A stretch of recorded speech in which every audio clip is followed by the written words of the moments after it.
Karena itu ketika Anda bertanya, kenapa saya mesti sholat ya Allah? Diperdengarkan 5 kali dalam sehari.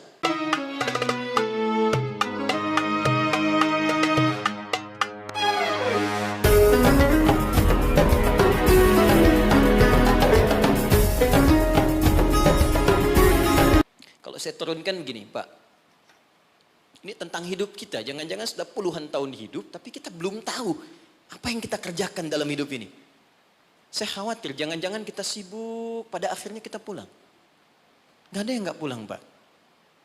Penyebab kita kembali itu bukan COVID-19 yang sekarang marak. Bukan persoalan sakit. Karena yang sehat pun kalau sudah waktunya tiba pulang, dia pulang. Syarat meninggal itu bukan sakit. Syarat meninggal itu bukan tua. Karena yang muda bahkan belum lahir pun itu bisa wafat. Ada orang berkata dia sudah bau tanah katanya. Dia nggak sadar kalau dia pun bau kuburan. Itu yang beberapa bagian mesti kita luruskan kembali. Jadi tugas kita, Ibu ini kelihatan Bu? Belum saya tulis ya. Ya pasti. Oke. Tugas kita ada di bumi, ini tuliskan. Kemudian di bumi kita diperintahkan mengumpulkan perbuatan baik, disebut dengan amal saleh. Di poinnya. Amal saleh ini dibagi pada 2 bagian. Ada yang sifatnya ritual untuk menunjuk hubungan kita dengan pencipta Allah Subhanahu wa taala. Disebut oleh para ulama untuk memudahkan dengan hablum minallah. Hablum itu garis tali. Minallah yang terhubung ke Allah. Ada amal soleh kita yang terhubung garisnya kepada Allah Subhanahu wa taala. Ini kata Allah diwajibkan kepada kita untuk mengerjakan perbuatan yang pertama ini pun feedbacknya kembali ke kita. Contoh misal, kita ambil sholat. Contoh pertama, sholat hubungan kita langsung dengan Allah Subhanahu wa ta'ala. Saat kita mengerjakan sholat pun kata Allah, manfaatnya bukan untuk saya, kata Allah. Kembali lagi pada kita. Karena itu ketika Anda bertanya, kenapa saya mesti sholat ya Allah? Diperdengarkan 5 kali dalam sehari. Supaya kita paham betul bahwa manfaat sholat kembali pada diri kita lagi. Coba, dalam sehari bukankah kita mendengar kalimat yang disampaikan oleh seorang muadzin? Ya, apa artinya? Adzan? Adzan apa artinya? Sebetulnya bukan panggilan asal kata adzan itu, asalnya telinga. Adzan itu asalnya telinga, jamaknya udhun. Jamak dari udhun itu adzan. Kenapa adzan disebut dengan adzan? Karena ini satu-satunya lafaz di muka bumi yang pasti akan selalu terdengar oleh orang yang masih punya pendengaran di telinganya. Dan ini satu lafaz satu-satunya di bumi yang tidak pernah berhenti 24 jam.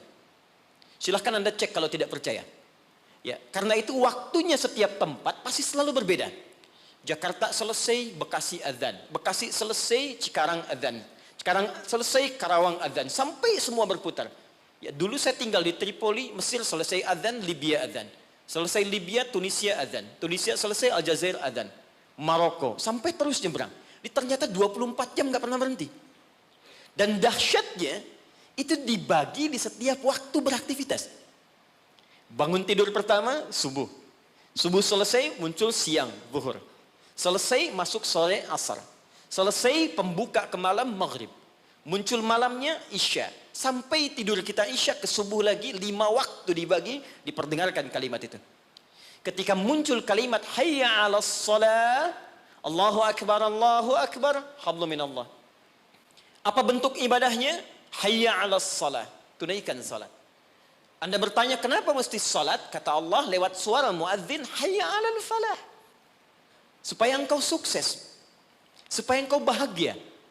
Jadi falah itu bukan sekedar bahagia. Saya pernah terangkan di sini, kalau Anda buka kamus bahasa Arab Inggris, maka falah itu diterjemahkan dengan success and happiness. Jadi di sholat itu Pak, Bu, saya tekankan setiap saya kesini, saya selalu ulang-ulang kalimat ini.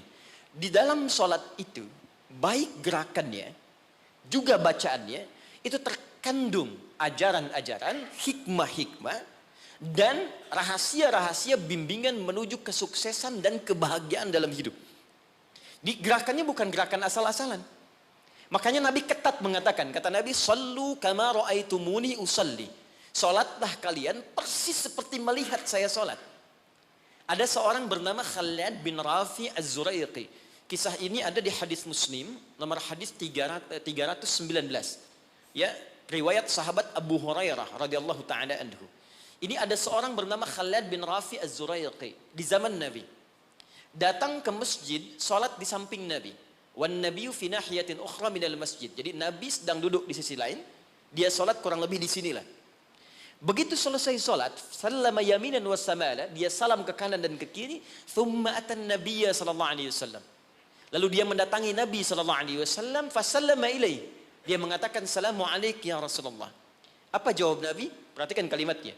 "Wa alaikassalam wa rahmatullah, irji' salli fa innaka lam tusalli." Kata Nabi, "Wa alaikassalam wa rahmatullah, kamu salat lagi karena engkau belum salat." Padahal orang ini sudah sholat dari takbir sampai selesai salam. Lalu dia mengulang sholatnya sampai 3 kali.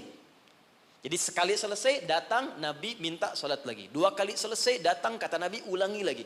Sampai yang ketiga dia katakan, "Ya Rasulullah ma uhsinu ghairah." Ya Rasulullah, saya nggak bisa lebih bagus dari apa yang saya kerjakan tadi.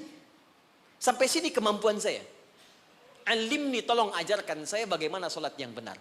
Jadi kalau sekedar sholat saja dibuka dengan takbir, ditutup dengan salam dan dianggap benar, mustahil Nabi akan seketat seperti menyampaikan tadi. Kata para ulama, kalau ada ibadah diminta ketat menunaikannya, pasti ada hikmah besar yang ada di belakang atau di balik ibadah yang dikerjakan itu. Lalu diajarkan oleh Nabi bahkan dari mulai wudu, teman-teman. Kata Nabi, asbighul wudu. Kata para ulama, ini menunjukkan orang ini bukan cuma dari berdirinya yang keliru, dari wudunya pun ada yang salah. Jadi kalau orang dari wudhunya sudah keliru, cepat-cepat, asal basuh, asal usap, ini pasti akan berdampak pada keliru sholatnya. Tapi pertanyaannya, ada apa di balik sholat itu? Yang dahsyat, bahkan dari berdiri ini saja, kalau dipelajari dengan benar, itu ada bekal manajemen kehidupan yang sangat dahsyat. Dipraktekkan Abdurrahman bin Auf, hanya hikmah berdiri begini, 3 bulan jadi orang paling kaya nomor 3 di Madinah. Dan setahun jadi orang paling kaya nomor 1 di Madinah, yang kapaknya saja bahkan terbuat dari emas. Jadi bukan main-main. Rukuknya ada hikmahnya, sujud ada maknanya, terlebih bacaannya. Karena itu ketika Allah menyebutkan perintah sholat dalam Al-Quran, ada sindiran yang halus tapi tajam. Kata Allah, akan ada orang sholat nanti bahkan tidak mengerti apa yang ia ucapkan dan ia lakukan dalam sholatnya. Jadi bagaimana kita bisa khusyuk dalam sholat kalau yang kita baca pun tak kita pahami.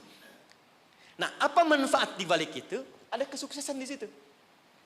Ada kebahagiaan, falah. Nanti kalau saya turunkan lebih panjang lagi. Tapi singkatnya, ketika kita diminta ibadah pun kepada Allah, hasilnya dikembalikan kepada kita. Jadi kalau orang dengar suara adzan, tahu bahwa sholat itu kunci kebahagiaan, mustahil ada orang yang malas untuk menunaikan sholat. Bukankah pemilik kebahagiaan Allah? Bukankah yang punya rezeki Allah? Bukankah yang punya kedudukan Allah? Qulillahumma malikal mulki tu'til mulka man wa tanzi'ul mulka mimman. Katakan Muhammad pada hamba-hambaku. Katakan Muhammad pada semua umatmu, aku yang punya kedudukan. Aku titipkan pada siapa yang aku kehendaki. Anda menginginkan kedudukan, Anda pengen jabatan, Anda pengen harta, Anda jauh dari Allah. Ya bagaimana bisa meraihnya? Karena itu ketika Anda datang kepada Allah, Anda meminta petunjuk, ya Allah bagaimana cara aku mendapatkannya. Diberikanlah jalan lewat sholat itu. Makanya dalam sholat ada bacaan membimbing bagaimana dapat rizki yang benar. Warzuqni. Bagaimana supaya Anda kerja nikmat tidak diganggu banyak orang. Wajburni. Bagaimana supaya derajat kita diangkat. Warfa'ni. Bagaimana supaya dijaga kesehatan. Wa'afini. Bagaimana supaya mendapatkan kasih sayang dari teman-teman yang sekarang sedang kita bekerja. Karena boleh jadi Anda kerja, bagi Anda nikmat, bagi orang belum tentu. Karena itu nanti di fikih Quran, di manajemen bisnis dalam fikih Al-Quran, ada pernyataan begini. Ketika Anda sedang mengerjakan sesuatu yang besar, maka boleh jadi di sekeliling Anda pun mengincar hal yang sama yang sedang Anda kerjakan. Dan persaingan itu akan begitu ketat. Turunlah kemudian turunan-turunan yang ada di sekitaran itu. Siapa yang bisa menghentikan sifat iri hati di sekitaran teman-teman yang menginginkan proyek yang sama? Siapa yang bisa menghentikan hal-hal yang buruk yang mungkin menimpa ketika Anda mendapatkan tender yang sedang Anda kerjakan? Jika Anda tidak datang kepada yang punya kuasa lebih dari yang lainnya, maka bagaimana itu bisa dihentikan dalam pekerjaan Anda? Ini fungsinya sholat. Satu.